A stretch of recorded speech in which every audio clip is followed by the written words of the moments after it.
જય સ્વામિનારાયણ. આજે વાત કરવી છે માતાને આપેલ વચન. માતે માં બીજા વગડા નાવા.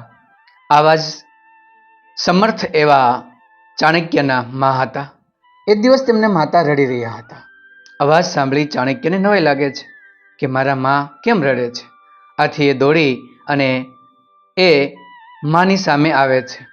મા રડતા રડતા કહે છે, અરે ચાણક્ય, તારે તો રાજયોગ છે. તું મોટો થઈ અને રાજા બનીશ. તો તમે રડો છો શા માટે? તો કહે છે કે તું રાજા બની ગયો હો તો માને કઈ રીતે યાદ કરીશ? કારણ કે સત્તા જ્યારે મળી જાય, સંપત્તિ જ્યારે મળી જાય ત્યારે માણસ માતાને કે પરિવારને ભૂલી જાય છે. આથી મને દુઃખ થાય છે કે નક્કી તું મોટો થઈ રાજા બનીશ તો મને તું છોડી દઈશ તો મારી શું દશા થશે? એટલા માટે મને રડવું આવી ગયું. આનંદ પણ છે કે તું રાજા બનીશ. આથી ચાણક્ય કહે છે કે માં ચિંતા ન કરો. તેમને ખબર કેવી રીતે પડી કે મારામાં રાજયોગ છે, હું રાજા બનીશ? એવું મારું કયું અંગ છે કે જે આ લક્ષણ બતાવે છે? આથી તેમને માં એમને કહે છે કે તારા જે આગળના બે દાંત છે ને એ એવી રીતના છે કે જેમને કારણે તને રાજયોગ મળવા પાત્ર છે. તરત ચાણક્ય ઊભા થાય છે.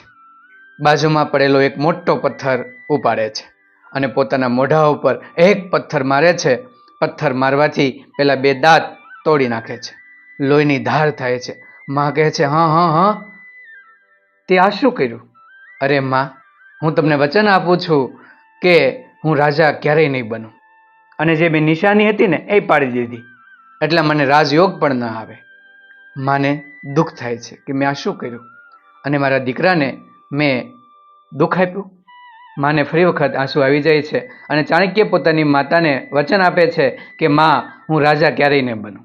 હંમેશા તારી સેવા કરીશ અને હંમેશા એ ગરીબ પરિસ્થિતિની અંદર, સામાન્ય પરિસ્થિતિની અંદર મારું જીવન પસાર કરીશ. ચાણક્યએ કર્યું પણ એ જ. તેમને ચંદ્રગુપ્તને રાજા બનાવ્યો. તેમની યોજનાથી તેમને ધનનંદ જેવા મહાન રાજાને હરાવ્યો અને ચંદ્રગુપ્ત એ મગધના રાજા બન્યા. પરંતુ ચાણક્ય ક્યારેય પણ રાજમહેલની અંદર રહેવા ન દયા. એમને તો ઝૂંપડીમાં જ પોતાનું સ્થાન નક્કી કર્યું. ઝૂંપડીની અંદર જ રહ્યા અને હંમેશા ચંદ્રગુપ્તની મદદ કરી. માતાને આપેલું વચન તેમને પાળી બતાવ્યું અને પોતાની માતાની આજીવન સેવા કરી અને અંતે પણ તેમને એ સાદી પરિસ્થિતિમાં મૃત્યુ પામ્યા હતા. આમ માતાને આપેલું વચન તેમને આજીવન નિભાવ્યું હતું. માં પણ પાત્ર જ એવું છે કે તેને આપેલું વચન આપણે હંમેશા પાળવાનું મન થાય અને પાળવું પણ જોઈએ.